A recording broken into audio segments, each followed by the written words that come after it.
The lights of the Galactic Council chamber gleamed against polished metal walls as hundreds of alien delegates filled their seats. Ambassador Heian-Woo stood at the human delegation podium, his hands gripping the edges as he prepared to speak. Beside him, military advisor Ji-Woo watched the room carefully while diplomatic aide Subin reviewed the proposal one last time on her tablet. They had prepared for weeks for this moment, hoping to finally secure fair treatment for humanity in the galaxy. For 30 years, humans had been members of the Galactic Council.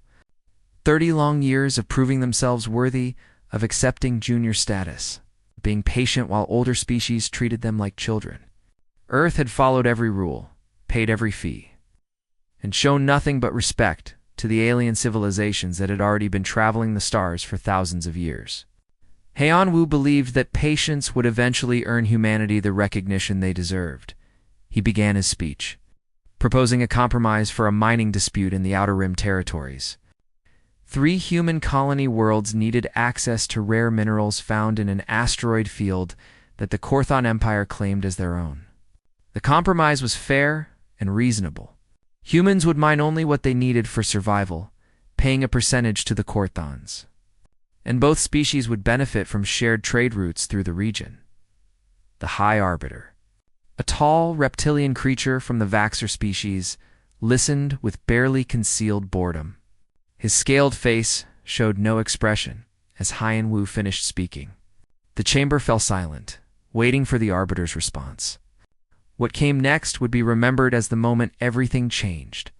The High Arbiter's lips curled into something resembling a smile. His voice echoed through the chamber with mocking tone. He said that species who still died from diseases had no business dictating how resources should be distributed in civilized space. The chamber erupted in laughter. Dozens of alien delegates found this hilarious, their strange sounds of amusement filling the air. Some were clicking mandibles, others were hissing, and a few made sounds humans couldn't even identify. Heian-Woo felt his face burn with shame and anger, but he maintained his diplomatic composure. Gi-Woo's hand moved slightly toward her sidearm before stopping herself. Subin's fingers trembled as she gripped her tablet. They had expected resistance, perhaps debate, but not this level of public humiliation. Still, Heian-Woo tried again, speaking calmly about the human colonists who would suffer without access to those resources. The High Arbiter waved his clawed hand dismissively. He called for a vote on a different matter entirely. The Council would now decide whether to revoke humanity's recently granted trade routes through the Andali Corridor. These routes had taken Earth's diplomats 5 years to negotiate. They were vital for supplying 3 human colony worlds with food, medicine, and equipment. Without them, those colonies would slowly die. The vote was quick and brutal. 87 delegates voted to revoke human access. Only 12 voted against it. The trade routes would be redistributed to the Korthon Empire, with the Arbiter described as more established and reliable partners. Heian-Woo stood frozen at his podium, unable to believe what had just happened. 3 colony worlds, home to nearly 2 million humans, had just been sentenced to slow starvation unless Earth could find another way to supply them.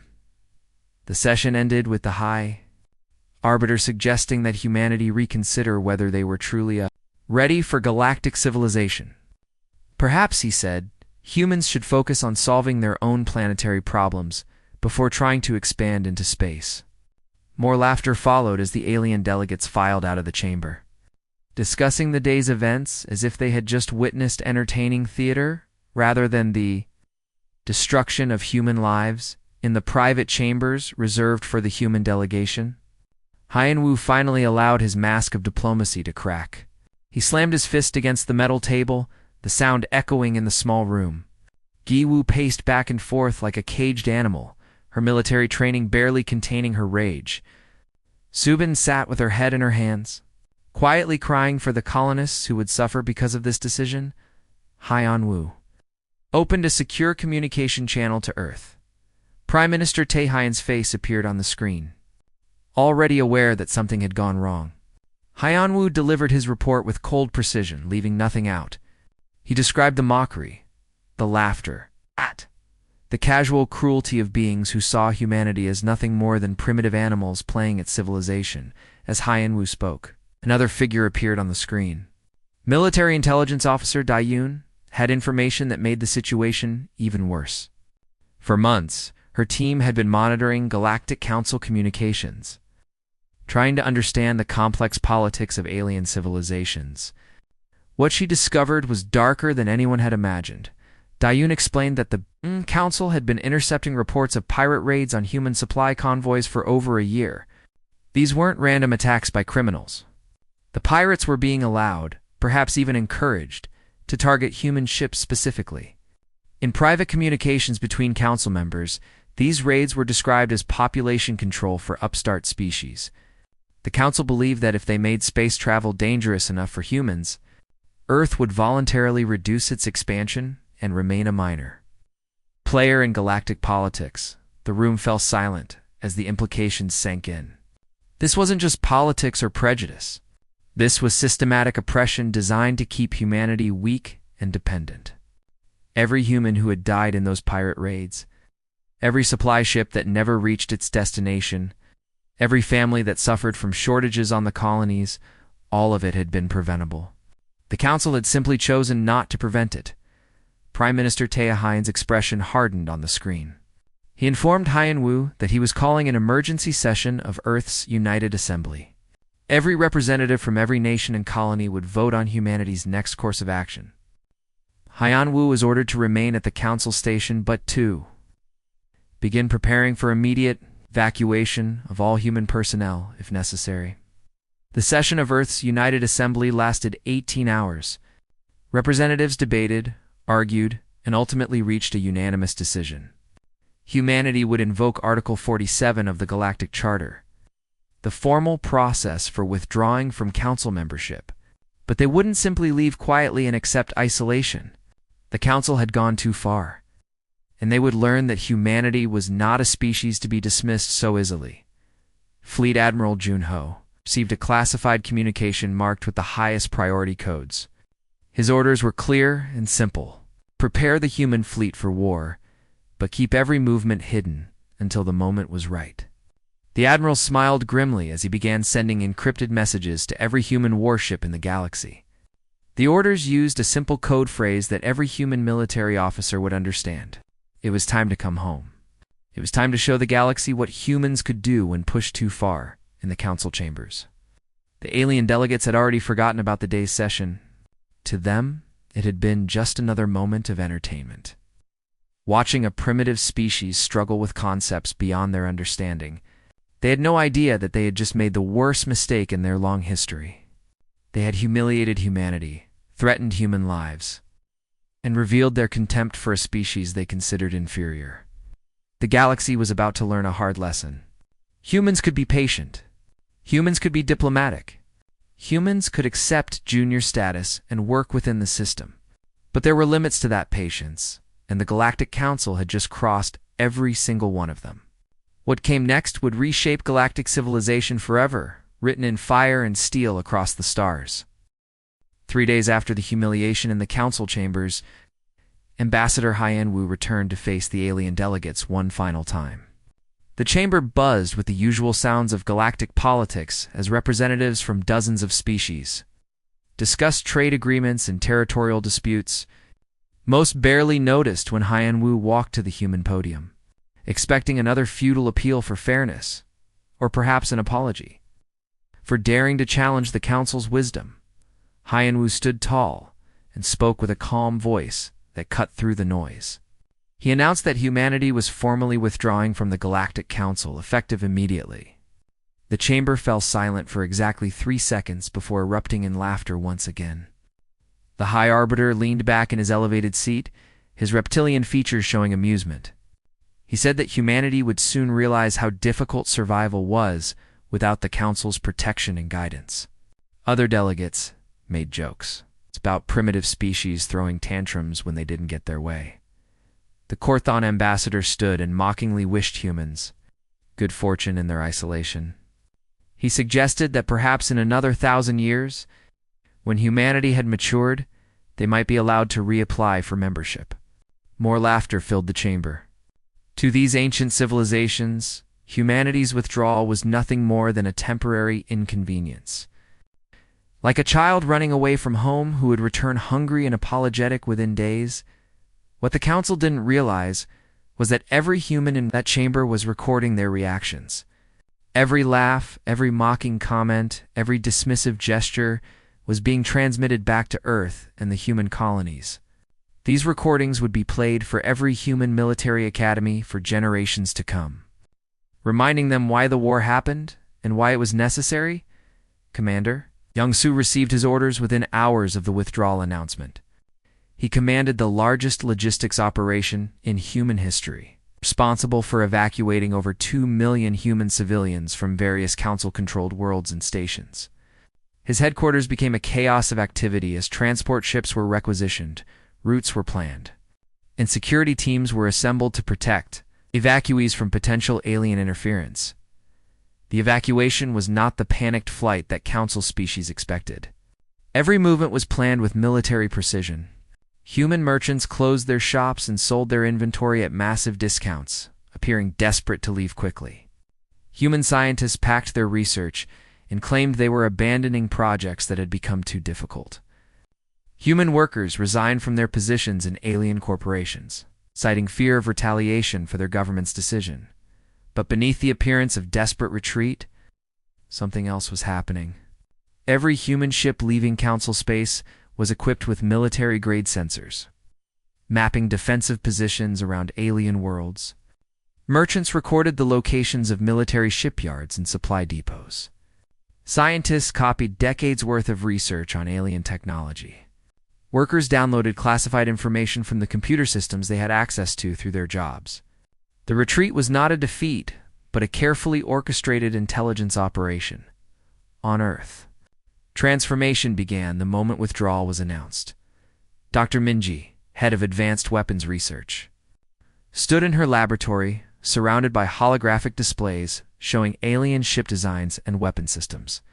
For 30 years, she had been studying council technology, always staying within legal boundaries.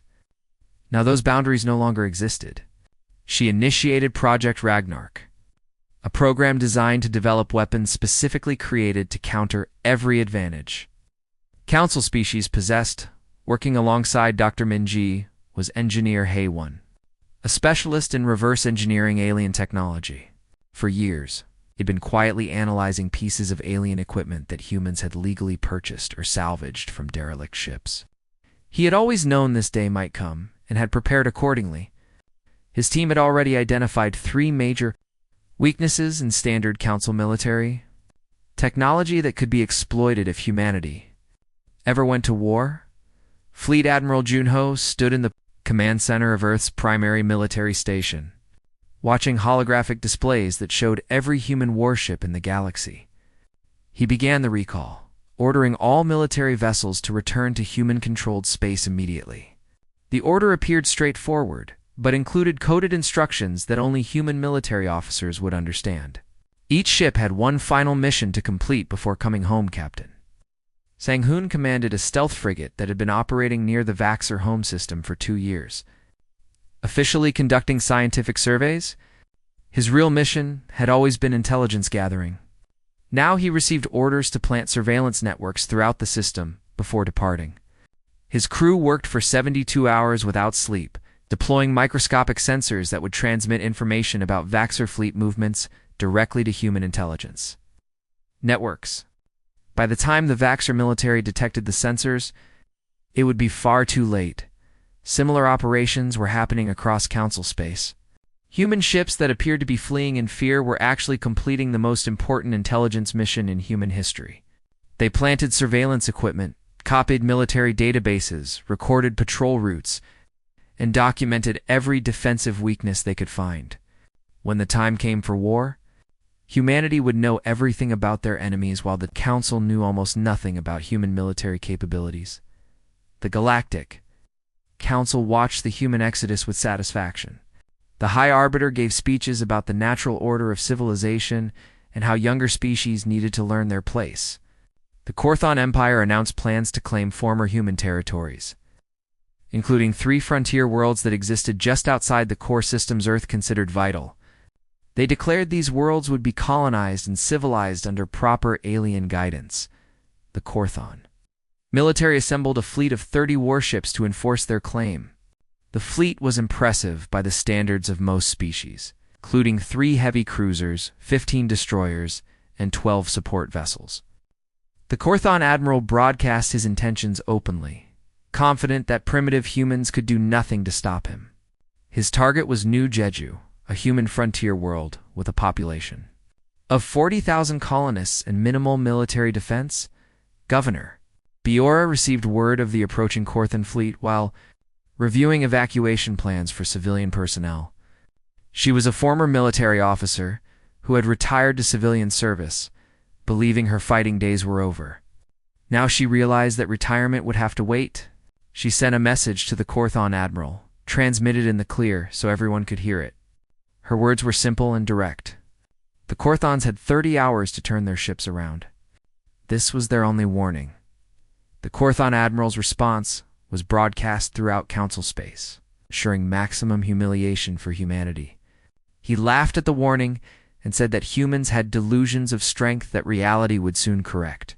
His fleet continued toward New Jeju at full speed, expecting to find a defenseless colony world, populated by farmers and miners who would surrender. Immediately, when faced with overwhelming military force, what the Korthon admiral didn't know was that New Jeju had been evacuated 2 weeks earlier. Every civilian, every child, every non-military person had been quietly transported to safety while the evacuation of council space distracted alien intelligence services. The colony that appeared inhabited through sensor scans was actually a carefully maintained illusion. Automated systems, keeping lights on and equipment running to simulate normal activity. Governor Wa remained on the planet with a force of 3,000 volunteers, all military veterans who had agreed to be part of what Fleet Admiral Junho called the Message. These 3,000 would face 30 warships in a battle that seemed impossible to win. But they weren't trying to win. They were trying to teach the Galactic Council a lesson they would never forget as the Korthon fleet entered the outer system, passing the orbit of New Jeju's distant moon. Captain Sang-hoon's stealth frigate hung in the darkness far beyond their sensor range. He watched the enemy ships advance toward the trap and sent a final encrypted message to Fleet Admiral Junho. The message contained 2 words that every human military officer had been waiting to hear. They were ready. It was time to show the galaxy what happened when you pushed humanity too far. The Korthon fleet emerged from faster-than-light travel at the edge of the New Jeju system, with all the confidence of a predator approaching helpless prey. Admiral Vorath, commander of the Korthon forces, stood on his flagship's bridge, watching sensor displays that showed a seemingly normal colony world. Settlements glowed with lights, power signatures indicated active industry, and orbital traffic suggested regular civilian activity. Everything appeared exactly as intelligence reports had predicted. Vorath ordered his fleet into a standard occupation formation. 3 heavy cruisers would establish high orbit while destroyers moved to surround the planet, cutting off any possibility of escape. Support vessels hung back to provide logistics and communications relay. The Admiral prepared a speech about the benefits of accepting Korthon guidance and the consequences of resistance.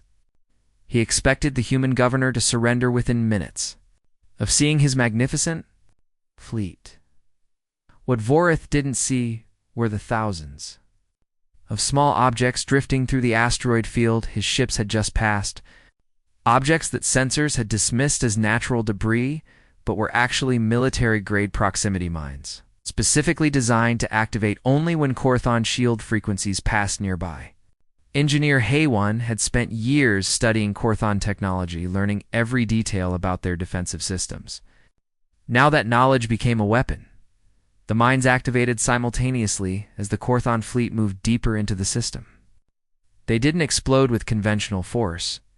Instead, they released carefully tuned electromagnetic pulses that disrupted the specific frequency Korthon shields used. For 3 seconds, every Korthon ship in the fleet was completely unshielded and vulnerable. 3 seconds was all humanity needed. The darkness of space erupted with fire as human warships that had been hiding behind New Jeju's moon revealed themselves. Captain Sang-hoon's dreadnought, the indomitable spirit, led the charge alongside 15 other capital ships that appeared from stealth. These weren't the civilian vessels the Korthons had seen fleeing from Council space. These were warships that had been hiding in human territory for decades. Prepared for exactly this moment, Admiral Voreth's confident expression transformed into shock as his sensors suddenly showed a human fleet appearing from nowhere. He tried to order evasive maneuvers, but the mines had done more than drop shields. They had also disrupted Korthon communication systems for critical seconds, preventing his ships from coordinating their response. Each Korthon vessel was alone, facing human warships that attacked with a ferocity no Council species had seen in living memory. The battle doctrine of Council species was based on thousands of years of civilized warfare. Ships maintained safe distances, shields absorbed damage while captains negotiated terms. And battles often ended with minimal casualties once one side established clear superiority. Human warfare followed no such rules. Human ships charged directly at Korthon vessels, firing kinetic weapons that the Council had abandoned centuries ago as primitive and inefficient. Dr. Minge's team had spent months perfecting these kinetic artillery systems.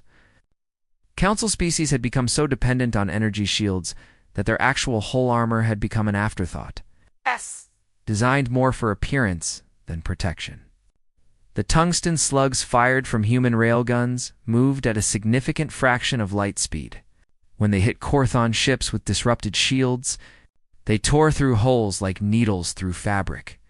The Korthon heavy cruiser Dominator tried to restore its shields while returning fire with plasma weapons. Human ships absorbed the plasma blasts on armor plating specifically designed to dissipate heat, taking damage but remaining functional. In response, the human destroyer Defiant executed a maneuver that made the Korthon crew think their sensors were malfunctioning. The Defiant accelerated directly toward the Dominator at full speed with no attempt to slow down. The collision was catastrophic. The Defiant's reinforced bows smashed into the Dominator's midship section where shields were weakest. Both ships suffered massive damage, but the Korthon cruiser's spine broke, splitting the vessel into two pieces that tumbled through space. The Defiant's crew had evacuated two protected sections before impact. Half of them survived. It was an acceptable trade in their minds. One destroyer for one heavy cruiser, fighter pilot Yoonji led a squadron of 20 small craft that darted through the battlefield like angry wasps. Council warfare didn't use small fighters much anymore, considering them obsolete against modern point defense systems. But Yoonji's squadron wasn't attacking from expected angles. They flew through debris fields where larger ships couldn't follow. Using destroyed vessels as cover while approaching a Korthon carrier from beneath, the carrier's hangar bay was open. Launching its own fighters to join the battle, Yoonji's squadron dove straight into that opening, ignoring the defensive fire that destroyed 4 of her companions. The remaining 16 fighters flew directly into the carrier's hangar and detonated their weapon payloads simultaneously. The explosion ripped through the carrier from inside, igniting fuel reserves and munition storage. Yoonji never made it out. Her final transmission was 3 words. For humanity's future, Governor Biora watched the battle from New Jeju's Surface Command Center, coordinating the planet's defensive batteries. The Korthons hadn't expected ground-based weapons capable of reaching orbital combat ranges. Human engineers had installed rail cannons deep underground, hidden from sensor scans. These cannons fired solid metal slugs that complemented the orbital fleet's attacks.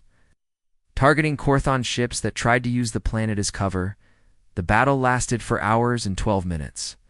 By the end, 27 of the 30 Korthon warships were destroyed or disabled. The 3 vessels that escaped did so only because Captain Sang-hoon deliberately let them go. Following Fleet Admiral Junho's specific orders, the survivors needed to bring word back to the Council about what happened here. They needed to spread fear. The cost to humanity was severe.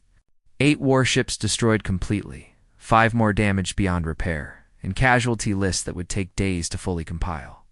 Nearly 40% of the human fleet that fought at New Jeju would never return home. But every human who survived knew they had accomplished something historic.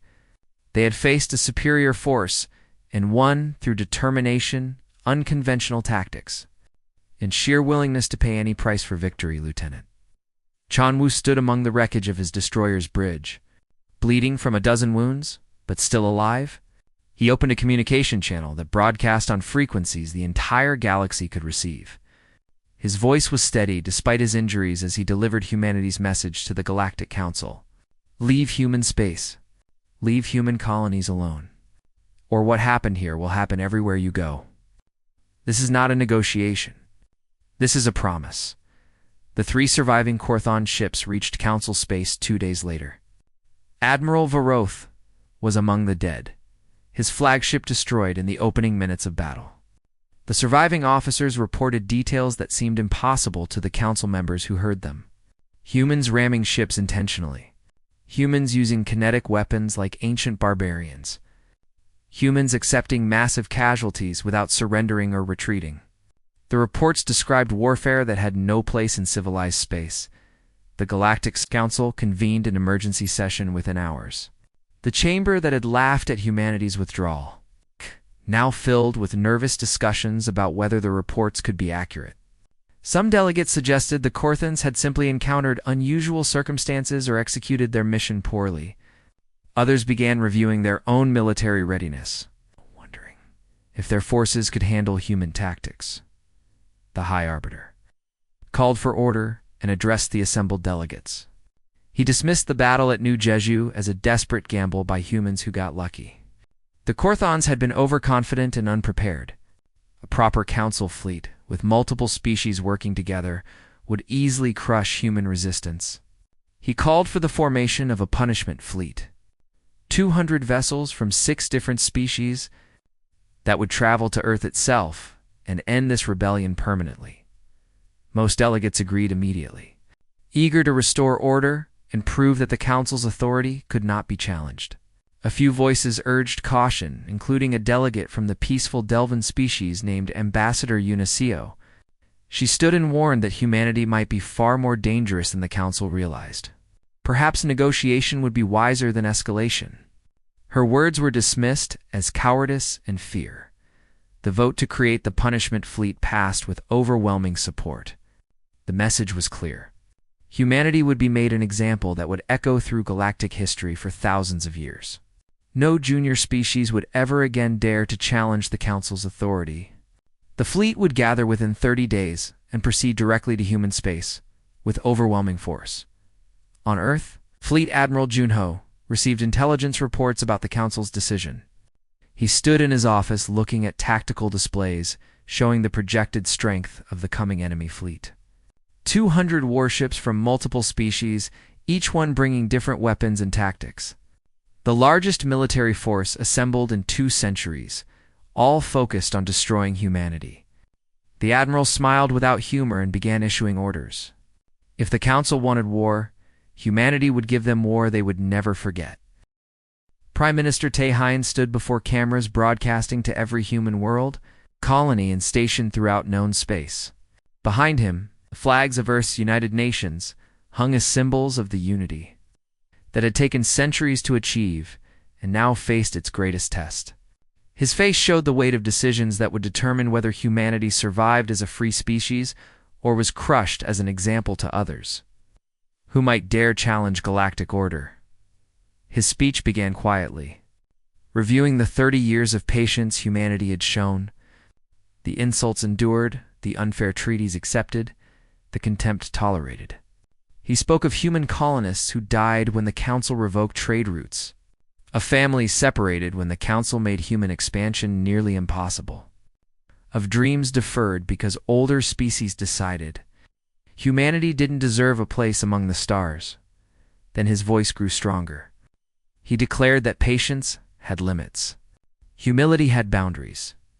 The Council believed human compassion was weakness, that humanity's desire for peace made them easy to dominate.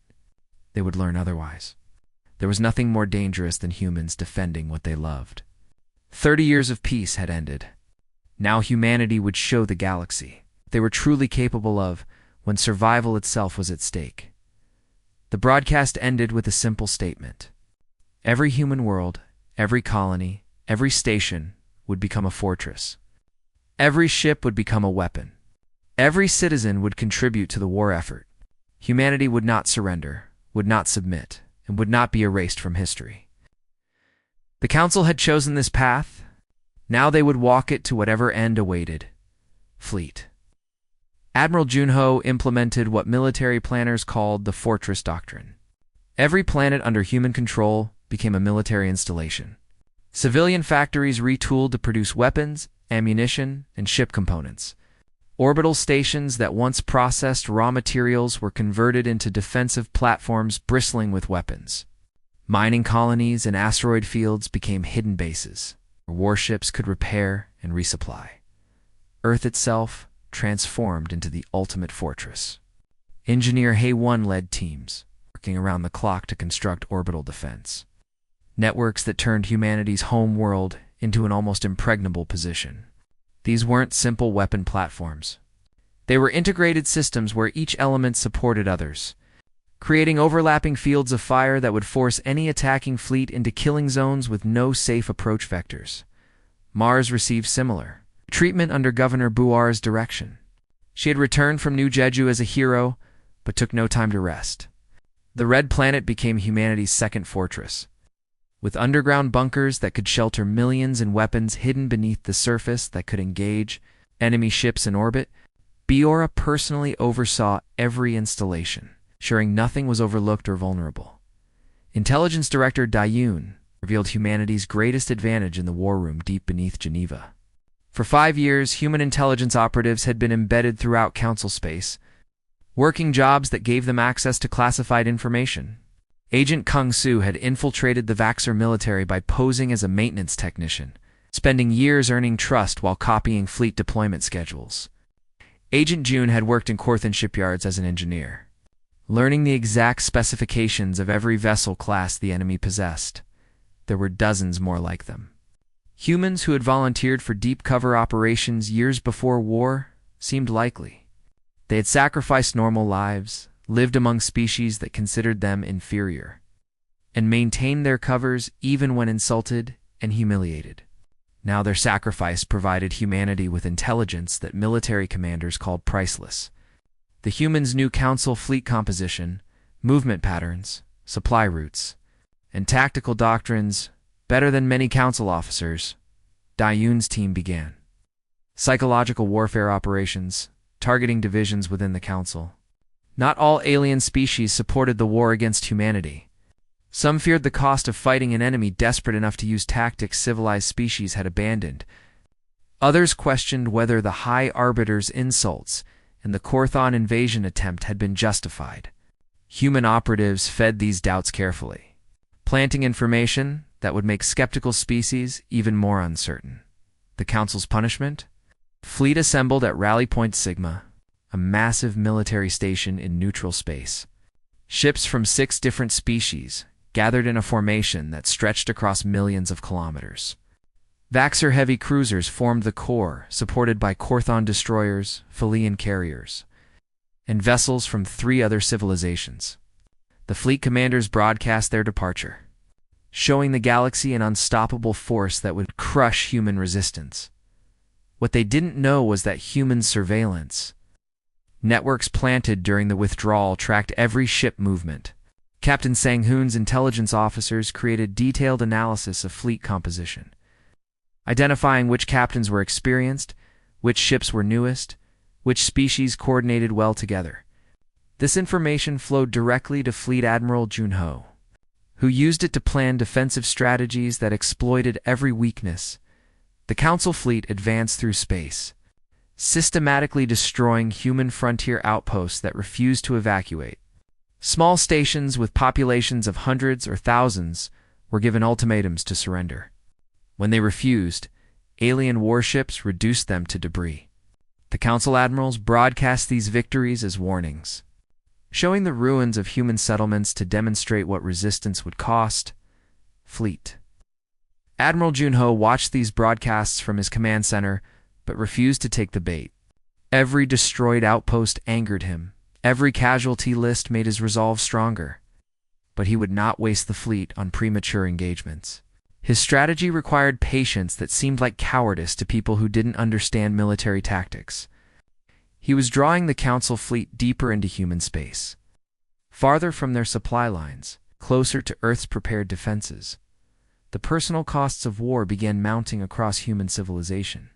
Captain Sang-hoon received word that his sister had died when Frontier Station 7 was destroyed. She had been a civilian teacher who refused to evacuate, insisting the children needed education, even in wartime. Her last message to him was simple: make it count. Make her death mean something. Dr. Min-ji worked herself to exhaustion developing new weapon systems. She slept for hours a day in her laboratory, surviving on stimulants and determination.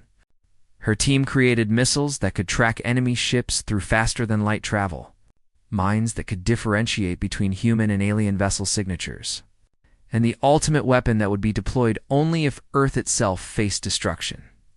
Young officers like Lieutenant Chan-woo wrote final letters to their families, knowing the coming battle might be their last. Chan-woo had survived New Jeju, but his injuries had been severe. Doctors cleared him for duty, but warned he might not survive another major engagement. He wrote to his parents explaining that some causes were worth dying for, that freedom was one of those causes. He regretted nothing. Across human space, stories like these multiplied by millions. Every world contributed people who were willing to fight. Earth's factories sent workers to crew warships despite having no military training. Mars provided mineral resources that were refined into weapons at rates that seemed impossible. Outer colonies sent their young to military academies. Knowing most wouldn't return, but believing the sacrifice was necessary, for the first time in humanity's divided history. Every nation, every culture, every political faction stood united. Old conflicts that had seemed insurmountable were set aside. Resources were shared without argument. The divisions that had weakened humanity for centuries dissolved in the face of external threat. People who would have been enemies in peacetime worked side by side to prepare for war. The Council fleet reached the outer boundaries of human core territory after 6 weeks of steady advance. They destroyed 14 frontier stations and faced no significant resistance. Council admirals became increasingly confident, interpreting human withdrawal as the cowardice they expected. They began planning victory celebrations, discussing how conquered human worlds would be divided among Council species. Admiral Junho assembled his commanders aboard the flagship, Defiance for final briefing before the battle that would determine humanity's future. His strategy was risky enough that several officers questioned whether it was suicide. He planned to allow the Council fleet to enter Earth's solar system, then close the trap behind them. It would put humanity's homeworld directly in danger. But it was the only way to defeat a force 3 times their size. The commanders debated for hours before reaching consensus. Every officer present knew they might be planning their own deaths. Captain Sang-hoon spoke for many when he said that humanity had already proven they could fight. Now they needed to prove they could win, no matter the cost. If Earth fell, humanity would be scattered and broken. If Earth survived, the galaxy would know humans were here to stay. Governor Biora sent one final message from Mars Command. As enemy sensors detected the Council fleet approaching the solar system, she addressed every human in the system, from Earth to the asteroid belt to the outer stations. Her words were broadcast on every channel, recorded for history. The Council fleet emerged from faster-than-light travel at the edge of Earth's solar system in a formation that demonstrated their overwhelming confidence. 200 warships from 6 different species spread across space in perfect military precision. The fleet was a statement of power, a demonstration that the Galactic Council's authority could not be challenged by primitive species who had barely left their home world 3 generations ago. Admiral Vorlak of the Vaxxer commanded the fleet from his massive flagship, a vessel twice the size of humanity's largest dreadnought. He stood on the bridge surrounded by holographic displays, showing the entire solar system mapped in detail. His sensors detected human defensive positions around Earth and Mars, counting fewer than 70 warships total. The odds were almost 3 to 1 in the Council's favor. Vorlak began composing the surrender terms. He would offer humanity before destroying them. Vorlak's sensors didn't detect were the thousands of hidden weapons, platforms scattered throughout the asteroid belt. Engineer Haywan had spent months camouflaging military installations as mining equipment in civilian stations. From a distance, they appeared to be exactly what colonies would need for resource extraction. Only when activated would their true purpose become clear. Fleet. Admiral Junho watched the enemy fleets advance from his command center aboard the Defiance. Around him, officers monitored data streams from every human position in the solar system. He waited until the Council fleet committed fully to their approach vector. Moving past the point where easy retreat would be possible, then he gave a single command, execute. The asteroid belt suddenly erupted with weapons fire. Thousands of hidden rail cannons and missile batteries revealed themselves simultaneously, targeting the Council fleet's rear elements. The aliens had expected defenses around planets, but not throughout the entire system. Supply ships and support vessels at the back of the formation took devastating hits before their shields could adapt to the unexpected attack. Admiral Vorlak's confident expression transformed into shock as his sensors updated to show the true scale of human defenses. The asteroid belt wasn't just a navigation hazard. It was a weapon.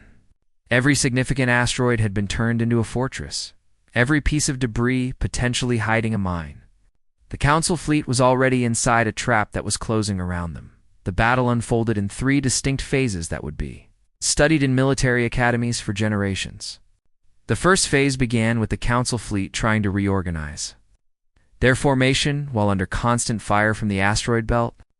Human frigates, commanded by officers like Captain Sujin, launched hit-and-run attacks from hiding places among the rocks, striking at vulnerable ships before disappearing into the debris. Council doctrine called for defensive formation while shields adapted to human weapons. But human tactics didn't allow time for adaptation. The attacks came from multiple angles, using different weapon types, forcing alien ships to choose between protection against kinetic weapons or energy weapons. When shields adjusted for one threat, the other became lethal.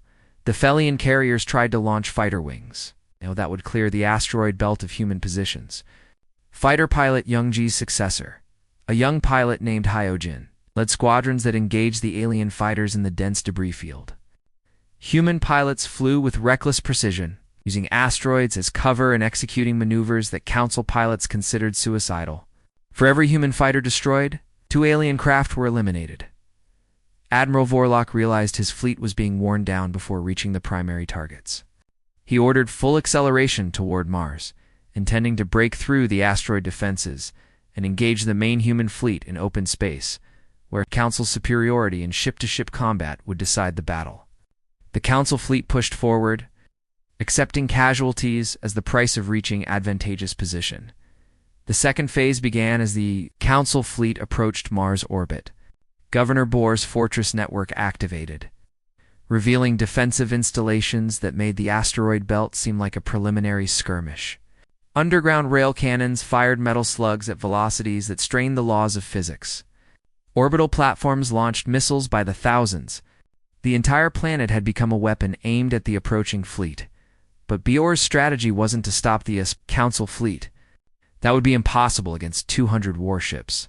Her goal was to delay them, damage them, and make every kilometer of advance cost blood. Human defenders didn't expect to win every engagement. They expected to make victory so expensive that the enemy would question whether it was worth the price. The fighting around Mars was brutal. Council ships hammered the human defenses with plasma weapons and particle beams that carved through armor plating.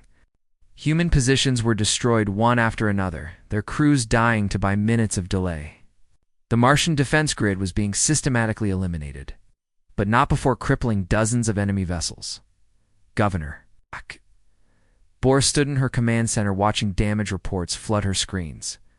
She had known from the start that Mars would not survive this battle intact. The underground cities were already evacuated, millions of civilians sheltering in the deepest bunkers while the surface burned.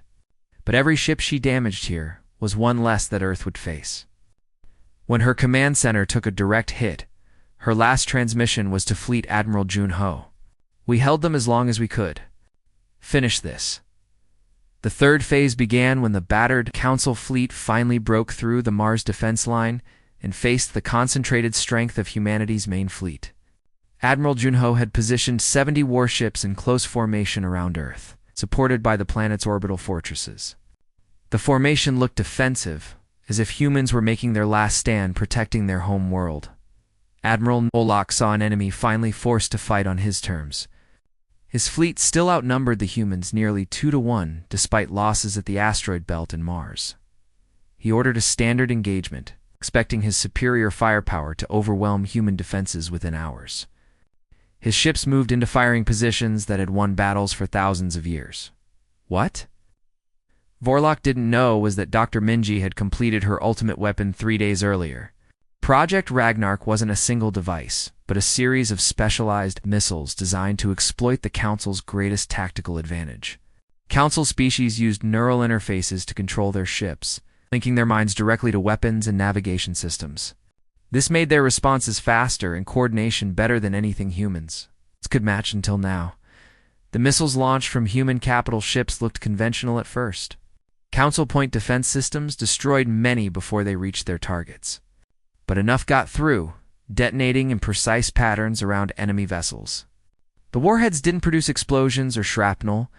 They released electromagnetic pulses tuned specifically to disrupt the neural frequencies that Council species used for their ship interfaces.